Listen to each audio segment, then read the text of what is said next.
की बच्चों, प्रभु की दया और अनुग्रह से आप सभी लोग अच्छे हैं ऐसा मैं विश्वास करती हूँ। आज हम एक स्त्री की प्रार्थना और उसने किया हुआ मन्नत को उसने पूरा किया, ये सारे बातें हम आज के पाठ में देखने वाले। आइए छोटा सा प्रेयर करके हमारे क्लास में हम आगे जाएंगे। प्रमाण पवित्र परमेश्वर, तेरे नाम की स्तुति करते हुए तेरा धन्यवाद देते हैं परमेश्वर, तूने अभी तक हम सबको तू संभाला। प्रमाण पवित्र परमेश्वर, आज का क्लास सिखाने के लिए, लेसन सिखाने के लिए तेरी कृपा और दया उंडेल। बच्चों को भी एक मन एक चित्त होकर वचन ग्रहण करने के लिए तेरा पवित्र आत्मा सहायता कर। सारा महिमा गौरव आदर तुझे देते हुए यीशु के नाम से मांगते पिता, आमीन। Lesson number 15, Samuel. तो सैमुएल ये भाग 1 है। इस नाम का अर्थ होता है प्रार्थना का उत्तर, आंसर ऑफ प्रेयर। तो ये बाइबल भाग में से पहला सैमुएल पहला अध्याय से 5 अध्याय तक पढ़ने से हमको ये लेसन समझ में आएगा। तो आइए इस लेसन के ऊपर आधारित आज का मेमोरी वर्स हम देखेंगे। मत्ती 26 अध्याय का 41 वचन, जागते रहो और प्रार्थना करते रहो कि तुम परीक्षा में न पड़ो। आत्मा तो तैयार है परंतु शरीर दुर्बल है। Matthew chapter 26 verse 41। Watch and pray lest you enter into temptation.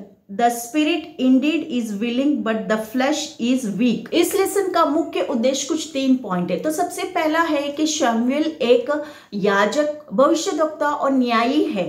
तो इन सारे तीनों बातों को वो भली बाती कैसे कर सका? प्रार्थना के द्वारा ही वो सारे बातों को विजय प्राप्त कर सका। नेक्स्ट नंबर 2 है कि जीवन में आने वाले परीक्षाओं और समस्याओं को उसने भली भांति प्रार्थना के द्वारा ही उसे ये सारे समस्याओं से बाहर निकलने का एकमय सफलता का एक आधार था। मतलब उस सारे परिस्थितियों से बाहर निकलने के लिए प्रार्थना ही उसके जीवन में एक आधार बन के रहा। नंबर 3 है कि अगर हम परमेश्वर की बातों के पे अविश्वास योग्यता, अनाज्ञाता से रहने से तो हमारे जीवन में वो बहुत ही बुरा होगा। मतलब दूसरों को भी उसका बुराई दिखाई देगा और हमारे जीवन में भी उसका बहुत सारा नुकसान उठाना पड़ेगा। तो इस प्रकार से ये इस लेसन के मुख्य उद्देश्य। तो बच्चों लोग, हम पिछले दिनों से हम न्यायियों के बारे में सीखते आ रहे हैं। तो लास्ट लेसन हमने रूत के बारे में सीखा। तो न्यायियों के समय में हम इप्ता, गिदोन और शिमशोन के बारे में भी सीखा। तो न्यायियों के काल में एली याजक का काम करता था। तो बेतेल से लेके 10 मीली की दूरी पर शीलो एक नगर था, वहां पे परमेश्वर का मिलाप वाला तंबू था। तो वहां पे वो याजक का काम करता था। एली जो नाम है ये इब्रानी शब्द एलियल से आया हुआ शब्द है। तो एली इस नाम का अर्थ होता है प्रभु जिसे उठाता है। तो वो अपने दोनों पुत्रों को परमेश्वर के मार्ग में चलाने के लिए वो असफल रहा। इसके लिए याजक की जो सूची रहती है, जो लिस्ट रहती है, उसमें से उसका नाम निकाला गया। तो उन दिनों में ये बहुत ही, न्यायों के समय में ये बहुत ही अंधकारमय का एक काल था। जो लेवी के जो 2 पुत्र हैं, होफनी और फिनियास, ये परमेश्वर के मार्ग में नहीं चलते थे। और जब इजरायली लोग मिलाप वाले तंबू में अपना होम बलि चढ़ाने के लिए वहां पे बलि अर्पण लेकर आते थे, तो उस पशु को उन लोग वेदी के ऊपर चढ़ाने के बाद वो पूरा जलकर राख होना चाहिए। लेकिन उन लोग वो आधा ही मांस जला, कच्चा मांस उन लोग त्रिकोणी नोक से उन लोग क्या करते थे, उस मांस को और लेकर खाते थे। और उन लोग कहते थे, याजक लोग कहते थे कि उसे पूरा पकने के बाद आप लोग ले लो। लेकिन फिर भी ये जो होफनी और फिनियास उन लोग मानते नहीं थे, तो उन लोग कच्चा मांस ही लेकर उन लोग इस प्रकार से खाकर वो लोग परमेश्वर के विरुद्ध उन लोग घोर पाप करते थे। तो ये बात जब एली को समझ में आया तो एली बहुत ही बूढ़ा होने के कारण उसने बार बार अपने बच्चों को ये बात समझाया कि तुम ऐसे परमेश्वर के खिलाफ, परमेश्वर के विरुद्ध पाप न करो। यदि तुम मनुष्य के विरुद्ध पाप करने से परमेश्वर माफ करेगा, लेकिन अगर परमेश्वर के खिलाफ ही तुम पाप करने से बिछुआई करने के लिए, माफी करने के लिए कोई नहीं रहेगा। इसके लिए तुम ऐसा घोर पाप मत करो। लेकिन फिर भी एली के दोनों पुत्रों ने परमेश्वर की या उसके पिता की बात को बार बार समझाने से भी उन लोग माने नहीं। एफ्रेमी पहाड़ी देशों में राम तैमा सोफिम नामक एक नगर था। तो उस नगर में एल्काना नामक एक पुरुष रहता था। उसकी 2 पत्नियां थी, एक का नाम हन्ना और दूसरी का नाम पनीना था। तो वे ये सारे परिवार लोगों के साथ वो रहता था। तो बच्चों लोग हम इस लेसन पे आधारित कुछ शब्द है, उस शब्द के अर्थ हम देखेंगे। नाम है, कुछ नाम है, उस नाम के अर्थ हम देखेंगे। तो सबसे पहला है एल्काना, परमेश्वर ने बनाया है, गॉड हैज पोजेस्ड। हन्ना, अनुग्रह या ग्रेस बोलते हैं। पनीना, मूगा, पर्ल। रामा, श्रेष्ठ, एक्सेलेटेड। एलियल, जिसे प्रभु उठाता है, one whom the lord lifts. Ebenezer, यहोवा ने यहां तक हमारी सहायता की। Thus far the lord has helped. दाऊद, प्रिय, बिलव्ड। और शाउल, मांगा गया या परमेश्वर से पूछा गया। Asked for, inquired of God. Ichabod, the glory has departed, महिमा उठ गई। तो बच्चों लोग अभी हम देखेंगे कि एल्काना प्रतिवर्ष अपने नियमित रूप से वो सेनाओं के यहोवा को होम बलि चढ़ाने के लिए और मेल बलि चढ़ाने के लिए प्रतिवर्ष वो शीलो में जाया करता था।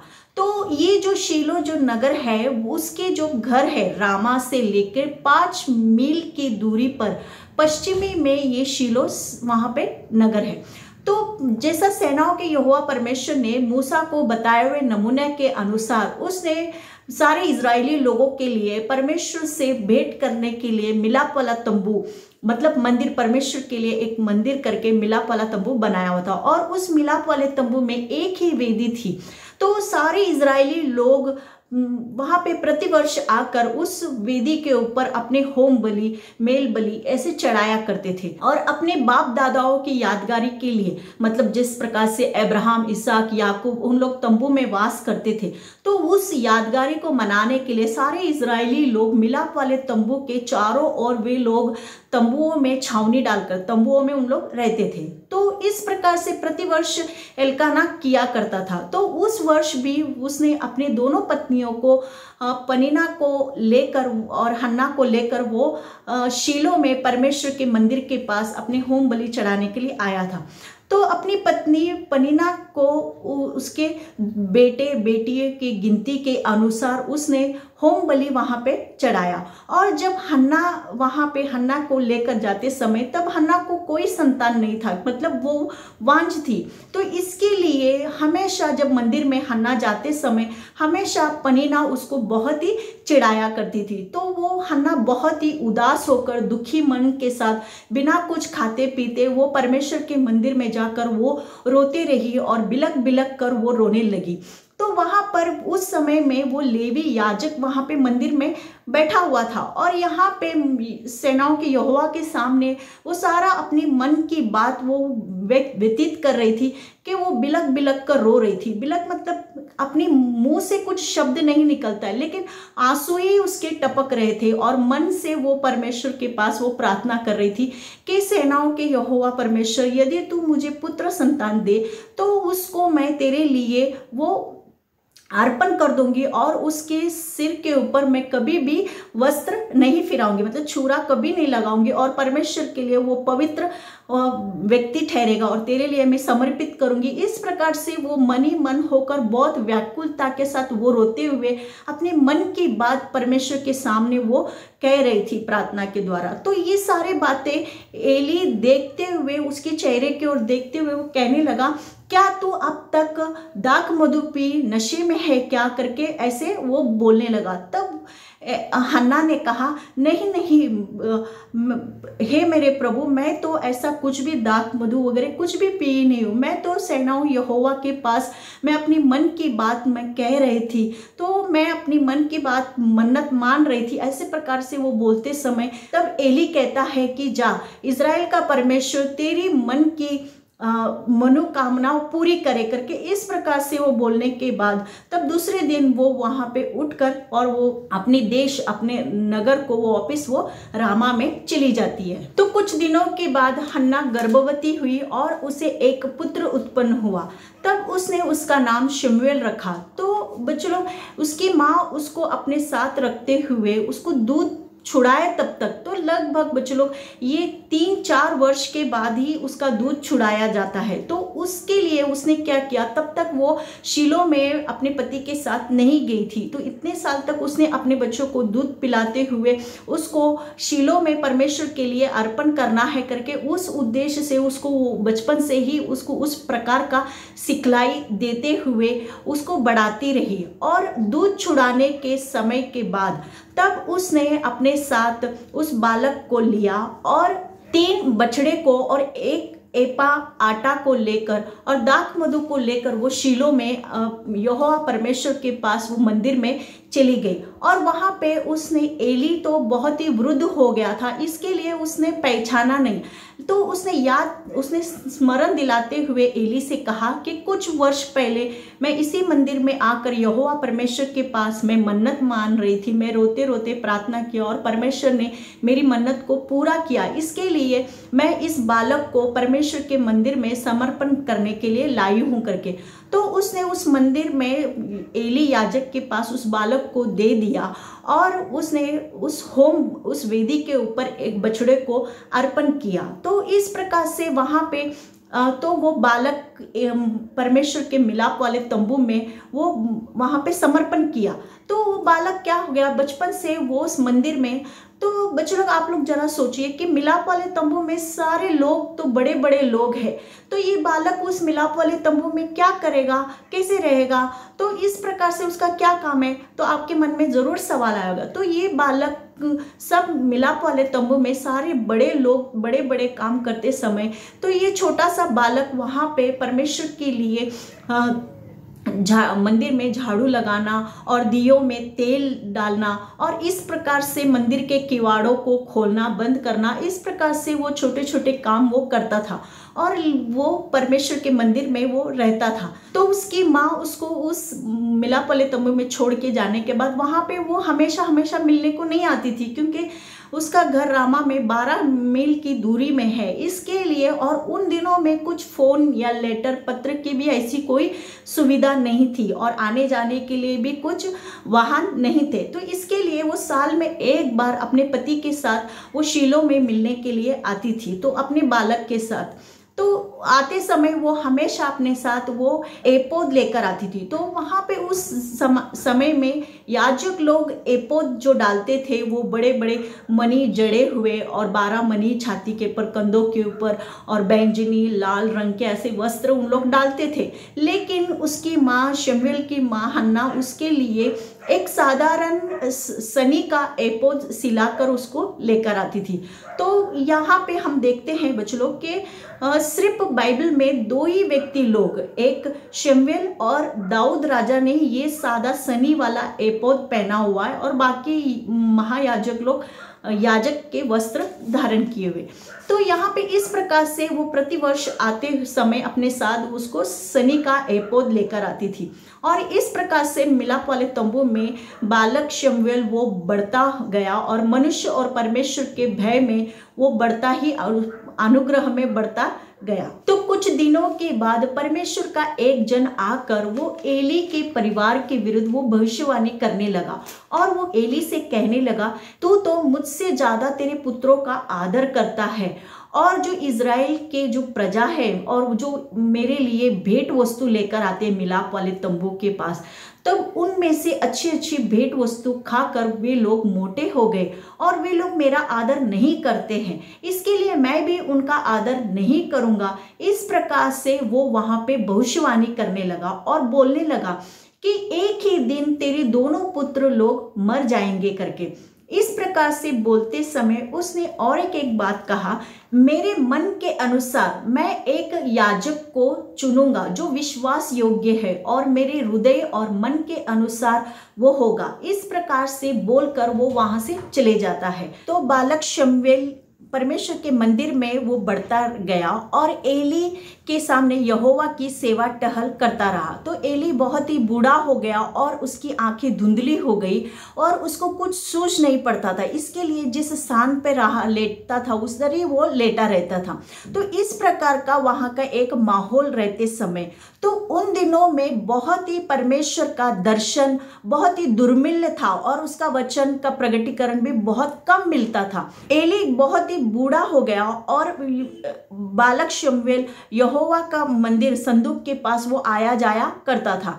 तो वहां पे यहोवा का जो करूब पर विराजमान यहोवा का संदूक है, वहां पर बालक शमूएल वो लेटा रहता था। तो एक रात को क्या हो गया कि यहोवा परमेश्वर ने उसे शमूएल बालक को पुकारा, हे शमूएल करके पुकारते समय तब वो दौड़कर एली के पास गया और कहा, क्या आज्ञा है कि तूने मुझे बुलाया करके। इस प्रकार बोलते समय एली बोला कि मैंने तुझे नहीं बुलाया, जा अपने स्थान पर तू लेट जा।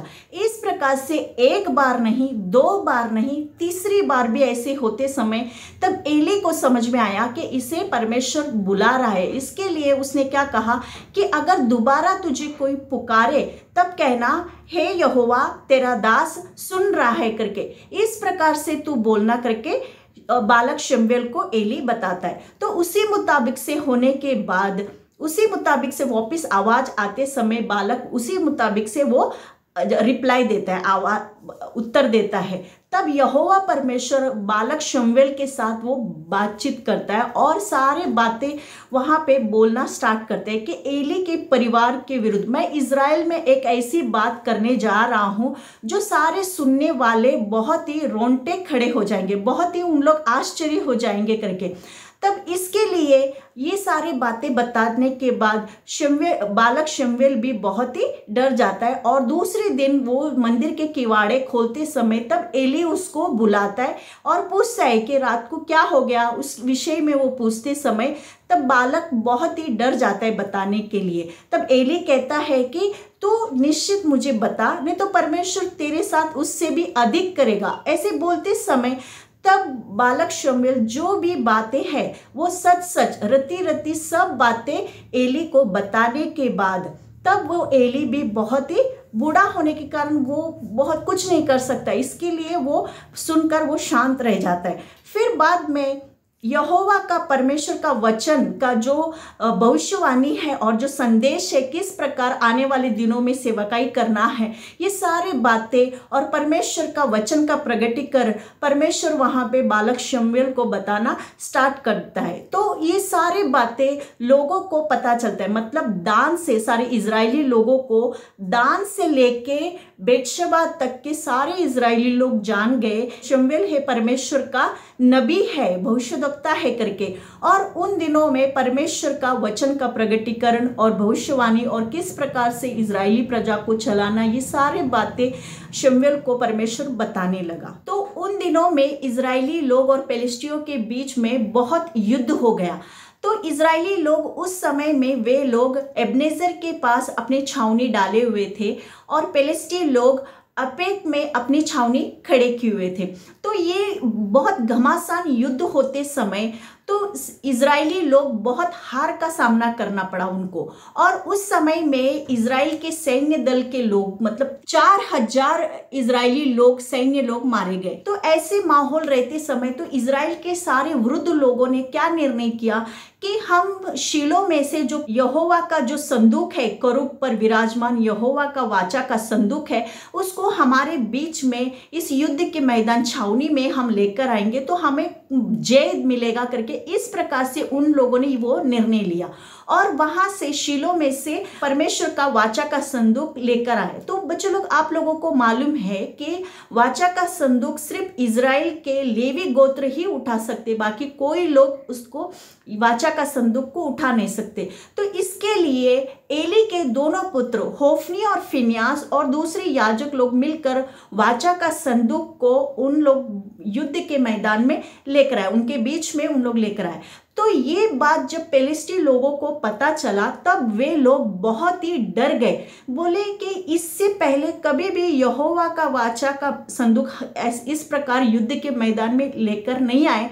तो ये बात सुनते ही उन लोग बहुत ही घबरा गए। लेकिन फिर भी पेलिस्टी लोगों ने बहुत हिम्मत बांधकर धाड़स कर उन लोग युद्ध के मैदान में उन लोग टूट पड़े। तो इजरायलियों के साथ उन लोग युद्ध करते समय तो पैदल चलने वाले इजरायली लोगों को वहां पे 30,000 इजरायली लोगों को उन लोगों ने मार गिराया। तो उस समय में क्या हो गया, जो ये लेवी याजक के जो दोनों पुत्र हैं होफनी और फिन्यास भी उन लोग उस युद्ध के मैदान में मारे गए। और परमेश्वर का जो वाचा का संदूक है उसे भी उन लोग पकड़ लिया। और बहुत सारा युद्ध में लोग मारते समय तो युद्ध के बीच में एक बिन्यामीन पुरुष जो वो वहां से भागते हुए, मतलब वो वहां से मैदान में से भागते हुए अपने वस्त्र फाड़ते हुए और अपने आंख के ऊपर मिट्टी डालते हुए वो दौड़ते दौड़ते शीलो के पास आया। तो शीलो के पास वहां पे एली तो बहुत ही वृद्ध हो गया था, मतलब वो 89 उम्र का था। तो वो वहां पे वृद्ध होने के कारण वो फाटक के पास उस कुर्सी के पास बैठकर वो वही विचार कर रहा था कि परमेश्वर का वाचा का संदूक कैसा होगा।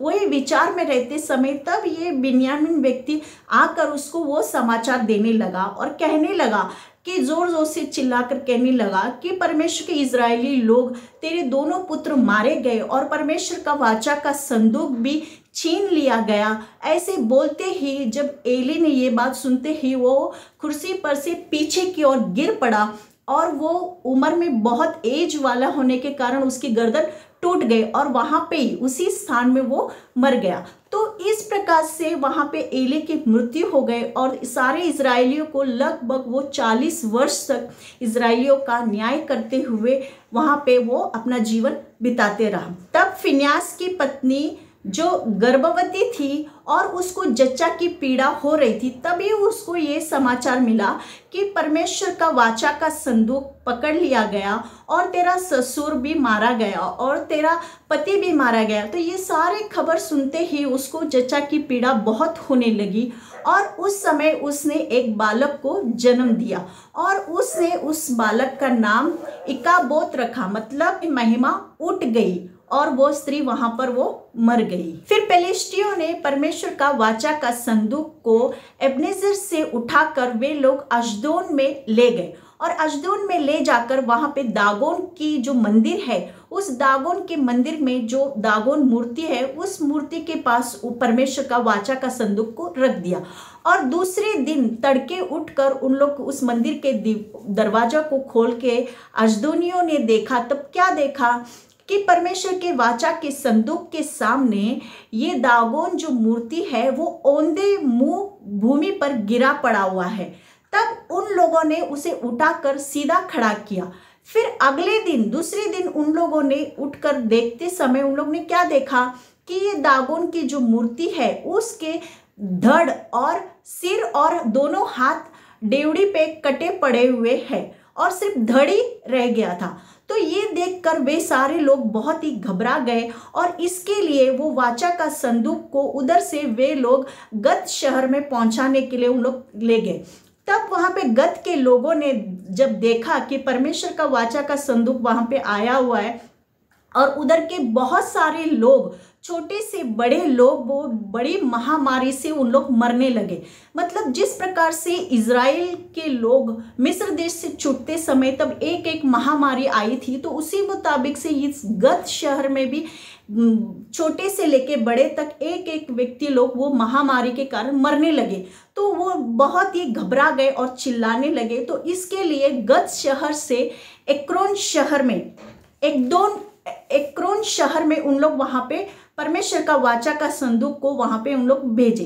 तो इस प्रकार से अभी ये एक्रोन शहर में आते समय तब एक्रोन के लोग भी बहुत ही घबरा गए। तो अभी हम देखेंगे बच्चों लोग कि परमेश्वर का जो वाचा का संदूक है वो पेलिस्टी लोगों से इजराइल देश में वापस किस प्रकार वो पहुंच गया, किस प्रकार से इजरायली लोगों को परमेश्वर का वाचा का संदूक मिला। ये सारे बातें हम नेक्स्ट लेसन में देखेंगे। इस लेसन से हमें क्या सीख मिलता है, ये कुछ पॉइंट्स हम देखेंगे। तो बच्चों लोग, आज का मेमोरी वर्स हम देखें कि जागते रहो और प्रार्थना करते रहो कि तुम परीक्षाओं में न पढ़ो। तो इसके लिए बच्चों लोग कि हमारे रोजमर्रा के जीवन में, मतलब एक दिन नहीं, रोज के जीवन में हम हर एक बातें करते रहते, लेकिन अगर हम प्रार्थना नहीं किया तो क्या होगा कि हमें परीक्षा में गिरना पड़ेगा। तो इसके लिए कभी कभी क्या हो जाता है कि हम स्कूल्स में, कॉलेजेस में बहुत काम होने के वजह से हम बोलते हैं हमारा शरीर बहुत थक गया, रहने दो, बाद में करेंगे, थोड़ी देर के बाद। इस ऐसे करते करते हमारे जीवन में कभी कभी प्रार्थना नहीं होता है। तो इसके लिए ये हमारे जीवन में क्या होगा, परीक्षा में गिरने का एक बहुत बड़ा चांस होगा। तो उधर परीक्षा आते समय हम क्या हो जाएंगे, हार जाएंगे, क्योंकि हमारा एक प्रार्थनामय जीवन नहीं रहने के कारण हम परीक्षाओं में हम क्या हो जाएंगे, फेल हो जाएंगे। मतलब कि कुछ शरीर की अभिलाषा आया, ऐसे अभिलाषा आते समय या कुछ पाप की बातें आए तो ऐसी परीक्षाओं में हम गिर जाते हैं। तो इसके लिए हम हमेशा नित्य नियमित हम प्रार्थना करते हुए जागरूक रहना है कि कहीं कोई परीक्षा आते समय तो उस तभी क्या होगा, पवित्र आत्मा हमें वो चेतावनी देगा कि बाबा ऐसे ऐसे समय पे ऐसे बचना है। तो हमें प्रार्थना के द्वारा ही ऐसी परीक्षाओं के ऊपर हमें जय मिलेगा। तो नेक्स्ट नंबर 2 है कि हमने देखा कि एली के पुत्र ने अवज्ञा करने के कारण, तो उन एक के पाप के कारण तो पूरे परिवार के ऊपर और इजरायली लोगों के ऊपर भी बहुत बड़ा संकट आया। तो इसके लिए बच्चों लोग कि हमारे जीवन में हम चलते समय, हम कभी कभी कॉलेज में रहते समय, स्कूल्स में रहते में हमें देखने के लिए कोई होगा नहीं होगा, ऐसे समय में भी हम अवज्ञा या पाप नहीं करना चाहिए। ऐसे नहीं करते समय तब क्या होगा, तब परमेश्वर का उस डर और प्यार में बढ़ते हुए हम परमेश्वर की आज्ञा को पालन करते रहते समय तो हम परीक्षाओं में या पाप में हम वहाँ पे गिरेंगे नहीं। तो हमें लगता है कि हमें कोई नहीं देख रहा, हमारे माँ बाप नहीं देख रहे, स्कूल, लेकिन परमेश्वर, सर्वशक्तिमान परमेश्वर हमें देख रहा है। इसके लिए हर एक पाप से, हर एक दुनिया की अभिलाषा से, हर एक पाप से हमें बच के रहना है। अगर ऐसे पाप का प्रसंग में हम गिरने से क्या होगा, तो हमारे ऊपर भी, हमारे कारण हमारे परिवार को और हमारे जो माहौल जो रहते हैं उसके ऊपर भी बहुत बड़ा परिणाम हो सकता है। इसके लिए हम हमेशा परमेश्वर का डर में, परमेश्वर का प्यार में हम बढ़ते रहना चाहिए ताकि हम कोई भी ऐसी परीक्षा में न गिर सके। तो इसके कारण क्या होगा, तो परमेश्वर का नाम ऊंचा होगा। तो थर्ड पॉइंट है कि बच्चों लोग, हमने कई बार देखा कि अवज्ञा करना ही पाप है, अवज्ञा करना यह पाप बोलने से मतलब क्या है कि मिसिंग द मार्क, मतलब इसे हिब्रानी शब्द में हमाटिया कहते हैं, इसे हिंदी में निशानी से हट जाना, तो इसे कहते हैं पाप। तो बच्चों लोग, ये एक मनुष्य है, ये एक मनुष्य है और यहाँ पे है मसीह है। तो ये मनुष्य मसीह को देखते देखते उस लक्ष्य की ओर बढ़ने से तो उसे क्या होगा, मसीह तक वो पहुंचेगा। मतलब क्या है कि मसीह के स्वभाव स्वरूप तक वो पहुंचेगा। लेकिन वो मनुष्य यहाँ से चलते चलते अपना सफर स्टार्ट करते समय तब वो दुनिया की बातों में वो बहक कर या दुनिया की बातों के ऊपर अपना मन डाइवर्ट हो जाता है। मतलब मन वहाँ पे वो बदल जाता है, रास्ता ये इस तरफ जाने के रास्ते के बदले वो इस तरफ से मुड़ जाता है। तो क्या हो जाता है, वो मार्ग उसका बदल जाता है। मतलब मिसिंग द मार्ग, मतलब मार्ग, वो इस मार्ग पे जाने वाला इंसान तो इधर यहाँ पे डाइवर्ट हो जाता है या मिसिंग द मार्ग बोलते हैं। तो उसी मुताबिक कभी कभी हमको दुनिया की अभिलाषा, आँख की अभिलाषा या दोस्तों का प्यार, ऐसी बातों से क्या मसीह की ओर देखते बढ़ने वाला व्यक्ति ऐसी बातों में वो डाइवर्ट हो जाता है। तो उसे कहते हैं मिसिंग द मार्क, मतलब पाप।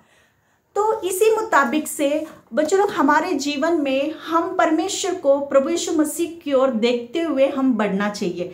तो ना कि हम दुनिया की बातों में हम उस पाप के मार्ग में भटक जाने से तो हम उस मसीह के मार्ग तक हम पहुंचेंगे नहीं। तो इसके लिए हम हमेशा जागरूक रहना है कि हम पाप नहीं करना है, कि पाप की परीक्षा में आते समय नहीं, मेरा लक्ष्य है कि मसीह की ओर पहुंचना, मसीह का स्वभाव स्वरूप तक मुझे पहुंचना है, उस दौड़ की ओर हम दौड़ना है।